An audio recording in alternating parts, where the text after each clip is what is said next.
Naghatid ng tulong sina First Lady Liza Marcos at PNP Chief Police General Nicolas Torre III sa mga nasunugan sa Barangay 420 Sampaloc, Manila sa pamamagitan ng isang surprise visit ngayong araw.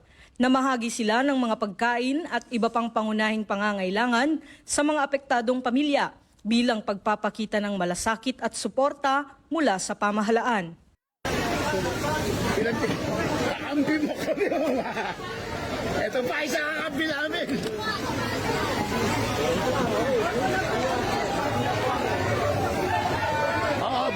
Bum. Walang nag-aabot, walang ito.